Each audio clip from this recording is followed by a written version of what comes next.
Hi, Merry Christmas. Welcome back to my channel. This is Pastor Ryan Chang. Last month, while I was visiting over the Rhine, Cincinnati, Ohio, to spend some time with former AMI interns, as you see in this video, who now live there to serve the Lord through the Living Water Church led by Pastor Isaac Vasquez, I had an interesting encounter with a young man whom I had heard about but never met before personally. What made this encounter interesting was that I met his parents about 5 months earlier in Southern California at the Church of Southland. I was there to lead our annual AMI Institute. Typically, we always have far more people attending the Institute in the first week than in the second week. For instance, this is the group photo of the first week attenders of AMI Institute held in New York City in 2017. The second photo, showing a lot less people, were those who remained for the second week of AMI Institute. 2023 was no different. You see a lot more people in the first photo, which shows the first week attenders, and a noticeably smaller crowd in the second photo. These are the second week attenders of the Institute. Why the discrepancy? It's because the focus in the second week is on AMI interns for the upcoming year. That's why they are all so young. Almost all of them are in their early to mid-20s. In fact, most of them are recent college graduates. Except in this year's Institute, we had a rare exception. Along with our typical young interns, we had a middle-aged couple who are in their mid-50s. The wife's name is Yisho, and her husband is known as Elder John. No, John and Yisho weren't there because they were part of AMI internship. Rather, they were there because Yisho and John were on their way to Coban, Guatemala to serve as full-time missionaries under and along with our AMI missionary John Moon, who is currently leading AMI International School, which is thriving, as well as a growing church called La Gracia.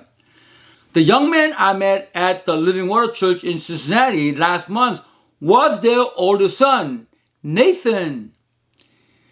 Nathan is currently a second-year medical student at the University of Cincinnati. Now, as a way to capture the significance of what John and Yisho have done to themselves, yes, done to themselves, first to John's status as one of the two longest-standing elders at the Church of Southland. Second, to their respectable careers.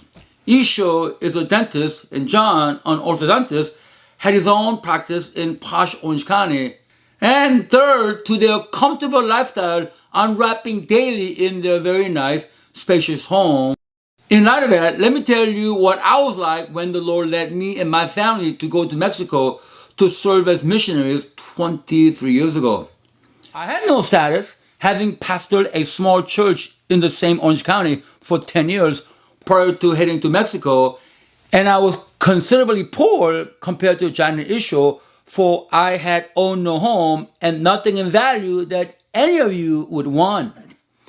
This is to say, humanly speaking, it was much easier for me to go to Mexico as a missionary since I had nothing really to give up when compared to Yisho and Elder John, who were living the American dream. But they punted all that glory and luxury on the one hand and comfort and safety on the other to serve as full-time missionaries in Coban, Guatemala, again, under and along with missionary John Moon, who is young enough to be their son.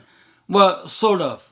They traded their professional attire, which they wore before examining their next patient in a state-of-the-art office, for t-shirts and jeans to do a lot of grunt work, especially in the early stage of the missions work. The Bible has a name for people like Yisho and Elder John.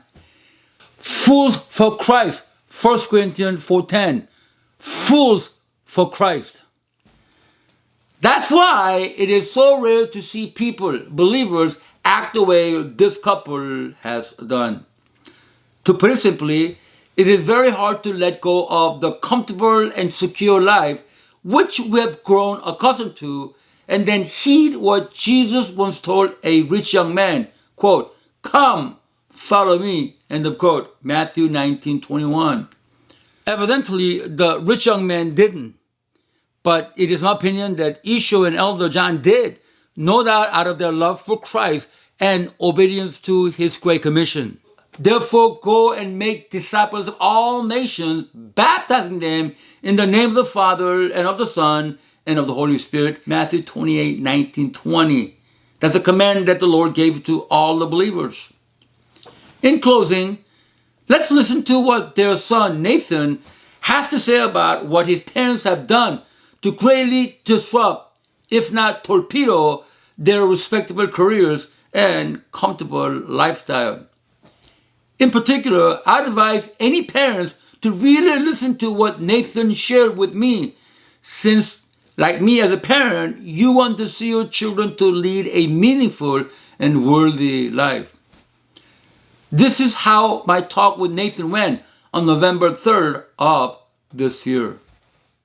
I'm an OTR. This is Nathan Kim. You know the famous elder couple who's now in Guatemala, Yisho, the wife, and John. It is their son, and I meet him here. So can you say hi to your mom? Oh, hi. My mom. So how do you feel about your mom and dad in Guatemala as missionaries? Oh, I already told them to their face. I'm so proud of them. I think it gives me a lot to think about too, and I hope it inspires a lot of people to think about their faith the way it's inspired me. All right, that's what I need you to say. Thank you very much. I'm proud of you too, man. Thanks. Okay.